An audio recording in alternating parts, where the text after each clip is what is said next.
Olá, bom dia. Meu nome é Fernando Bortolozzi, eu sou médico infectologista, sou especialista em HIV e a gente vem aqui hoje para comentar um pouco sobre Dezembro Vermelho, que é o mês de combate ao HIV, né? O mês em que a gente intensifica as nossas estratégias de controle do vírus e da infecção, certo?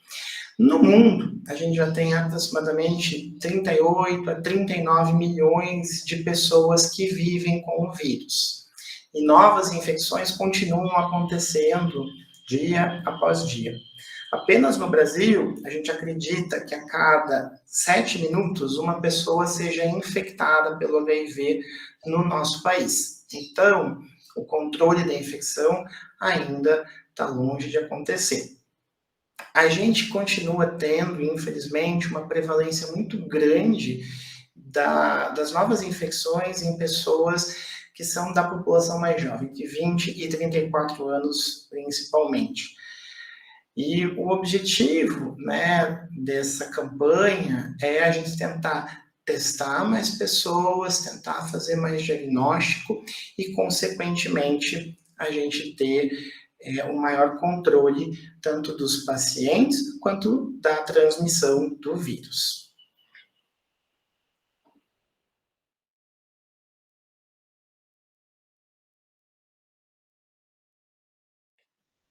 As pessoas nos perguntam muito, né, isso em consulta e mesmo às vezes quando os pacientes estão hospitalizados, se existe diferença entre uma pessoa ser portadora do vírus HIV e a pessoa ter a AIDS, que é a doença que o vírus faz.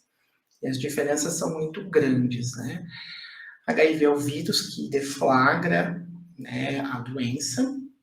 E AIDS é um termo que a gente usa e cada vez está mais em desuso, mas quando a gente já tem um sistema imunológico falido, e quando começam a aparecer infecções que a gente não vê em pessoas que têm um sistema imunológico bom, demora muito tempo, né, pelo menos 2 até 5 anos, pelo menos, para a gente ter, depois da infecção do HIV, os sintomas que a doença faz. Então, emagrecimento, são aqueles pacientes que geralmente vêm a ficar doentes por conta do vírus. Isso é uma coisa que leva anos para acontecer. Então, cada vez mais a gente reforça que, de uma maneira geral, na população, a gente deve fazer testagem populacional, ou seja, as pessoas devem fazer investigação do seu status sorológico. E como se faz, né, o diagnóstico do HIV?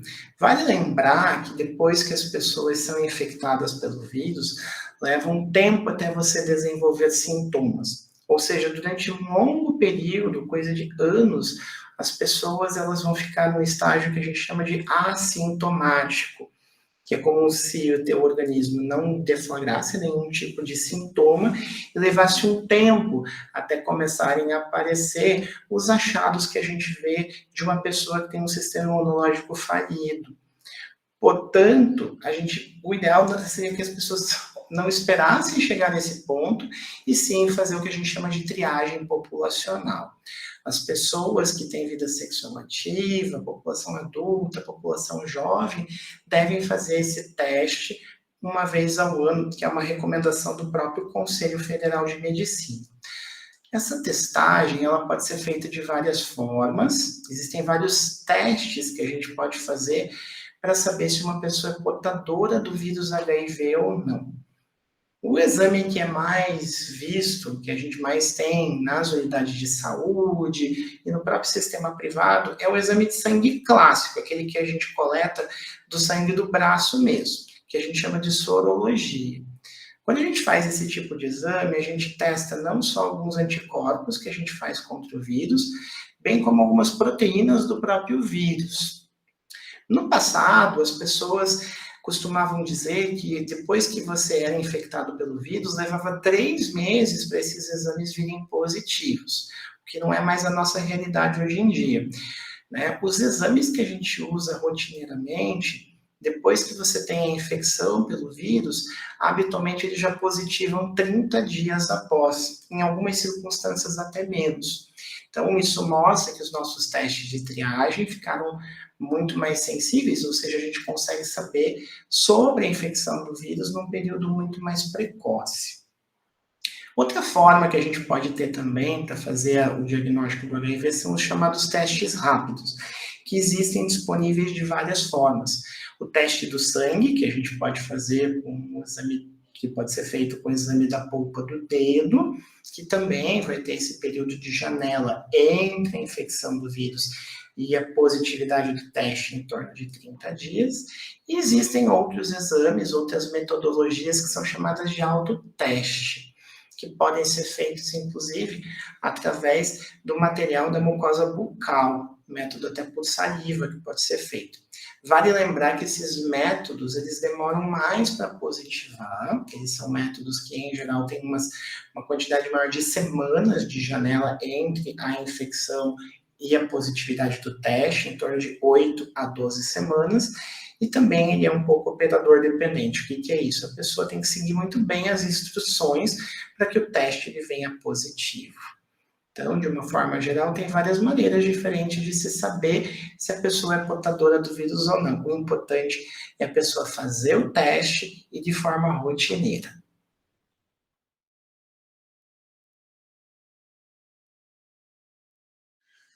Bom dia, meu nome é Inelve, eu trabalho no Hospital São José dos Pinhais, eu sou parte do núcleo de epidemiologia, ou seja, um braço da epidemiologia do município e também um braço do núcleo, aonde a gente atende aí os pacientes internados do hospital. Importante ressaltar que os testes estão disponíveis nas unidades básicas de saúde e também no núcleo de testagem, que a gente chama NUTS, tá? Importante também que esses testes são gratuitos e podem ser feitos na população toda.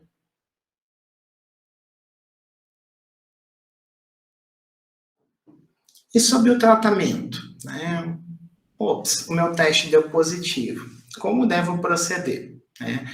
É óbvio que essas pessoas elas precisam passar por uma avaliação médica, até para saber em que status da infecção que a pessoa está, ou seja, a gente precisa saber se o seu sistema imunológico ele ainda tem as suas funções preservadas, ou já chegou num momento que o vírus conseguiu deturpar um pouco da sua resposta imunológica.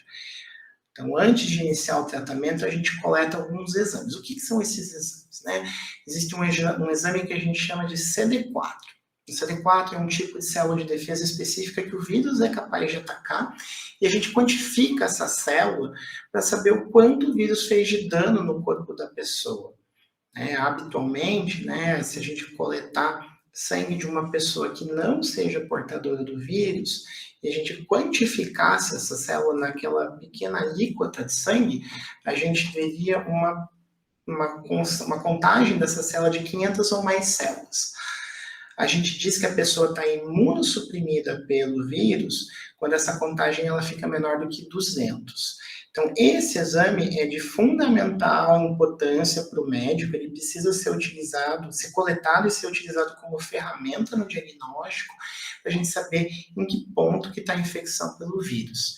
E também é uma das formas da gente ver se a pessoa está respondendo de forma efetiva ao tratamento. Existe também um exame que a gente chama de carga viral. O que é isso? Atualmente, eu exemplifico para os pacientes da seguinte forma. É como se a gente pegasse um pouquinho de sangue da pessoa, uma colher de chá, e a gente contasse o quanto de vírus que tem ali. Isso às vezes vem em quantidade de 1000, às vezes vem em quantidade até de milhões. E o objetivo do tratamento é que esse mesmo exame da carga viral, depois de alguns meses, ele venha zerado. Ou seja, eu não consigo mais identificar o vírus no corpo da pessoa. Então, o tratamento que é oferecido hoje de forma universal para as pessoas que vivem com HIV, tem como objetivo deixar o organismo da pessoa com a carga viral zerada. Se eu quantificar o vírus no corpo da pessoa, a gente nem vai encontrar esse vírus ali. Não é incomum a gente usar a expressão para o paciente como uma equação matemática. Você mais o remédio é igual se você não tivesse o vírus. Que o vírus passa a não fazer mal para você e também a não ser transmitido para as outras pessoas. É como se o medicamento devolvesse para você tudo que o HIV tirou. E a nossa função como infectologistas é justamente essa.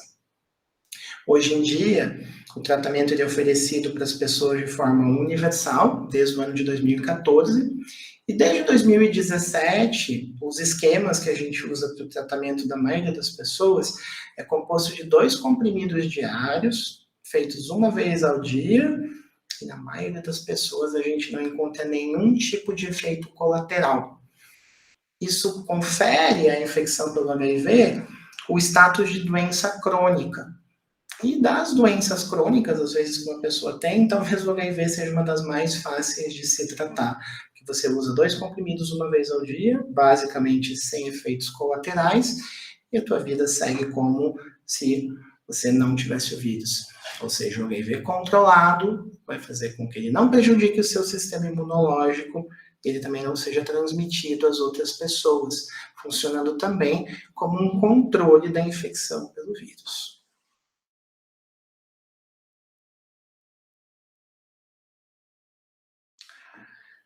E como a gente deve se prevenir para o HIV? Quais são as formas eficazes de prevenção que a gente tem hoje em dia para o controle do HIV?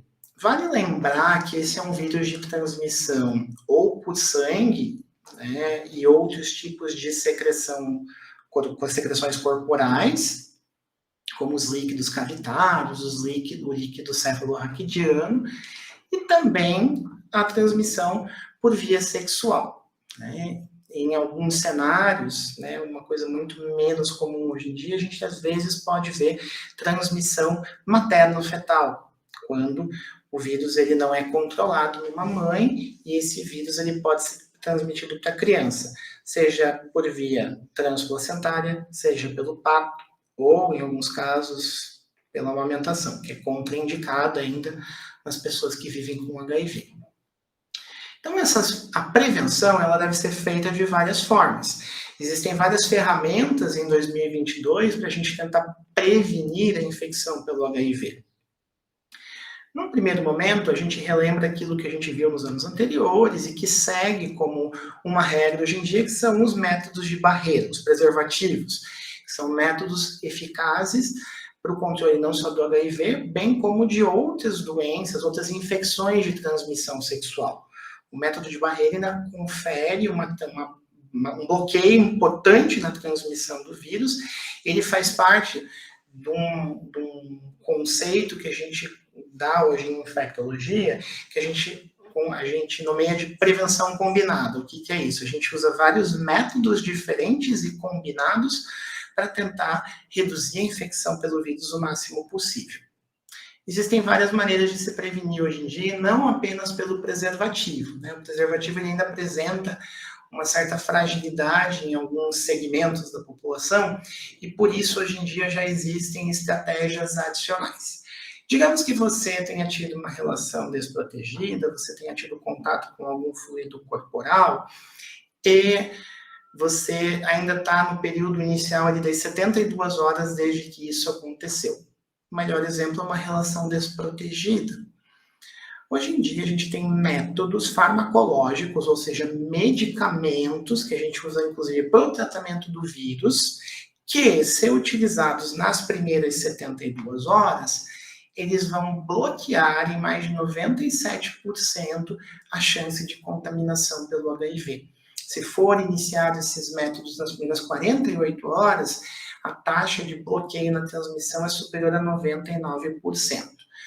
E esse tipo de estratégia é oferecido de forma gratuita pelo SUS. A gente tem um arsenal de medicamentos que pode ser usado nesse cenário, mas em geral a gente usa também uma estratégia com 2 comprimidos que são usados de 28 a 30 dias e tem como estratégia bloquear a transmissão do vírus. A gente chama isso de PEP, profilaxia pós-exposição, e que pode ser procurada pelo usuário. Existem outras formas também de prevenção, que a gente chama de profilaxia pré-exposição. O que é isso? Existem alguns segmentos da população que estão mais fragilizados e têm uma maior possibilidade de aquisição do vírus.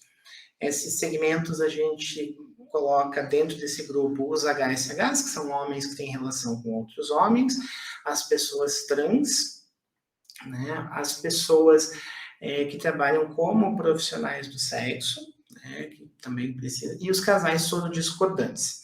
Essas pessoas, elas têm uma prioridade no uso do PrEP, que é uma estratégia medicamentosa em que a pessoa negativa para o HIV, ela faz uso diariamente de um comprimido que contém 2 medicações. Esse comprimido tem por fim não deixar que a pessoa se contamine pelo HIV. Essa metodologia tem sido utilizada no mundo, em vários países, de uma forma cada vez mais crescente e com uma efetividade fantástica, bloqueando muito a transmissão pelo vírus. Então, a transmissão do vírus. Então, a gente tem eficácia comprovada por literatura e pela prática e que pode ser utilizada como uma metodologia complementar na prevenção combinada do HIV. Depois que a pessoa está utilizando esse medicamento, né, esse comprimido que é composto por 2 medicações, habitualmente entre 1 a 3 semanas depois do início do uso dessa medicação, a pessoa já tem uma efetividade no bloqueio da transmissão em torno de 99%, 100%, desde que a medicação seja feita de forma bem regular. Tem várias maneiras diferentes de se prevenir. Hoje em dia a gente também tem anel vaginal, a gente tem inclusive anel vaginal de antirretroviral em estudo. Então, assim, cada vez mais a gente tem mais ferramentas e mais metodologias diferentes para conseguir fazer uma prevenção mais eficaz do vírus. E outra, que se as pessoas que são portadoras do vírus estão fazendo mais diagnóstico, estão tendo mais acesso ao serviço de saúde, estão tomando medicamento de forma regular, essas pessoas não vão ter mais vírus circulante no sangue delas. Consequentemente, essas pessoas vão deixar de transmitir o vírus para os outros. Ou seja, tratar o HIV gera um benefício individual tanto para a pessoa, bem como para as pessoas que têm contato com ela, porque essas pessoas, elas não serão infectadas pelo vírus desde que a pessoa faça um tratamento regular. O conceito hoje em dia de U is equal to U, né, que em inglês é undetectable igual untransmittable. Quando a gente traduz isso para o português, a gente coloca como I igual a I. Indetectável é igual a intransmissível.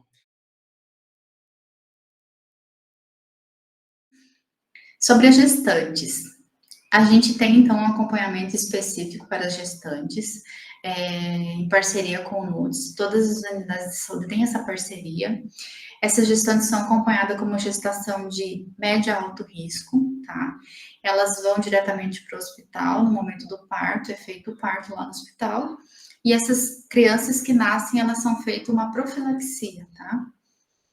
Essa profilaxia é feita a medicação lá para os bebezinhos e feitos exames complementares na sequência. O primeiro exame no primeiro momento do nascimento e após 14 dias. E a gente fica, então, acompanhando essas crianças em todo esse processo.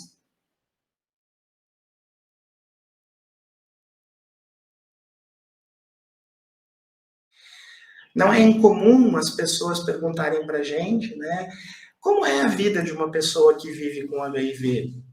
E o que a gente responde é, pode ser igual à vida de qualquer outra pessoa que não tenha o HIV. Se o tratamento for feito de forma eficaz, regular, sem perdas, tomando o remédio direitinho, a vida vai ser absolutamente normal e a gente vai estar tratando o HIV como se fosse qualquer outra doença crônica em medicina, assim como pressão alta, assim como diabetes, doenças que também não são passíveis de cura e precisam de medicação diariamente. O HIV, se ele for tratado nesse cenário, de uma forma regular, ele vai ser incluso exatamente nesse contexto. Então, aquele conceito, você mais o seu remédio é igual se você não tivesse o vírus. É isso que a gente tenta proporcionar para as pessoas. Né? Pode namorar, pode viajar, pode fazer praticamente tudo que uma pessoa que não seja portadora do vírus também faz, desde que o tratamento seja feito de forma eficaz. Tem estudos recentes que mostram, inclusive, que as pessoas que vivem com HIV e estão em tratamento regular vivem o tanto quanto as pessoas que não têm o vírus. Em alguns casos, até mais, porque são pessoas que têm maior acesso aos serviços médicos e muitas vezes fazem até diagnóstico precoce de outras doenças. Então, o que deve ficar na cabeça daquele indivíduo que é portador do vírus, que vive com HIV, é que ter o vírus em 2022 não é problema. O problema é não tratar. E para tratar, a gente precisa saber que tem o vírus. Então, testar é importante. Testar nos deixa mais fortes. Uma vez que você teste, e se eventualmente estiver positivo, se você vier com um resultado positivo, a gente está frente a uma circunstância médica que se tem muito o que fazer e nós, médicos, podemos devolver para você uma vida como se nada tivesse acontecendo, desde que o tratamento seja feito de forma eficaz, regular e que a pessoa tenha o segmento médico apropriado. Então, o problema não é ter o vírus. O problema é não tratar. O inimigo é o vírus, não é a medicação. Isso é uma coisa que tem que ter na nossa cabeça. E a testagem, né, é algo que deve ser disseminada, deve ser cada vez mais incluso nos exames de rotina. E você, cidadão, sempre que possível, fazer o teste de rotina. Né? Tudo que em medicina a gente diagnostica mais precocemente é mais fácil de se tratar. Muito obrigado a todos, tenham um ótimo dia, e Dezembro Vermelho está aí, vamos intensificar as nossas testagens, aí, não só durante esse mês, mas é algo que deve ser feito rotineiramente durante o ano. Obrigado a todos. Obrigada.